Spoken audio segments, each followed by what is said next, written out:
We've been doing this, going through the draft, kind of putting a wrap on it, taking a look at each individual player, a little draft profile. Dave's been looking at film, and we've got some sound here. But taking a look at Jaxon Smith-Njigba, and a guy that who seems like he could have an immediate impact, and John Schneider talking about him. Everybody excited about the pick. I didn't see this one panned at all. Some can rip running backs taken too high, what have you. But even though we didn't look at receiver as a pressing need, they go with it with their second pick, and nobody seemed upset about it. And he said, John Schneider talking about it, feeling like he wasn't even going to be available at 20. It was an easy decision. There was a decision, again, whether or not to move back and acquire more picks. Those kind of fell off, and so it was an easy, to your point, it was an easy decision. Just because he's plug and play, and with our situation, it totally made sense. When we were at the workout, the Ohio State workout that day, we left to the building that night, and I was just thinking to myself, like, well, there's no way that guy's going to make it to 20. He wasn't even supposed to run his 40. He ran his 40, ran 4.48, 4.50, at 200 pounds, and had a really good receiving workout. His short shuttle was crazy at the combine. He jumped 37 or whatever at the combine, and yeah, it was really that pick really was and people are saying it right now, but we really did feel like we took the best corner and the best receiver in the draft, and so obviously we were really good about that.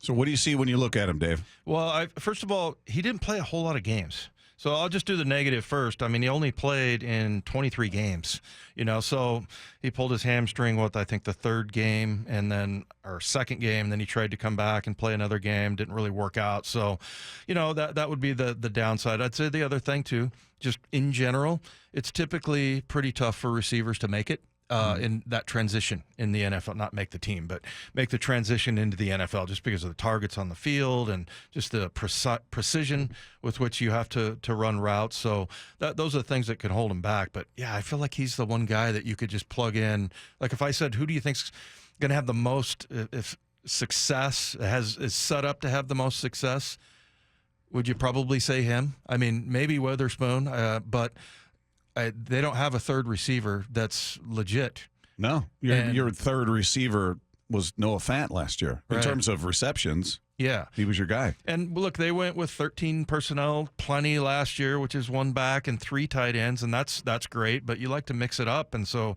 if you can get in 11, where you got 1 tight end, 1 back, and then 3 wide receivers, he'd be that guy. And you got. I like the notion that you have. You've got DK Metcalf and you got Tyler Lockett out there, and like who are you going to cover? And it might free things up for this kid. I mean, if they're going to double somebody, a lot of times if you have like 2-man, or there's a safety who is going to double like the toughest matchup. Who's the toughest matchup? I mean, you might pick Tyler, and that would leave DK and Njigba. He's probably going to have to prove it, right? I would assume most of their coverage and their priority is going to be Tyler and DK, and they're going to make the rookie prove it. Yeah, probably. That's what I would do. Yeah. That's what I would do. I go, here's 2 proven pros, and here's a rookie. We know what happens if we don't pay attention to these 2. We know. Exactly. He's going to have to show us. He's going to have to earn that respect. Very good point. Yeah, absolutely. So, yeah, I like that pick. It didn't make me, as Bump likes to say, it didn't make me mad.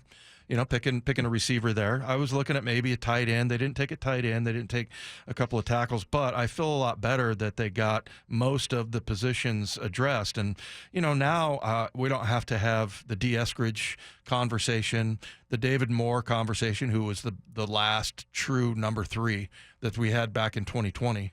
He was a 7th rounder, wasn't he? Yes, he was. Yeah. Yeah, and here you got a first rounder. It seems like it should work just right away, and it'll be interesting to see him and Geno work together.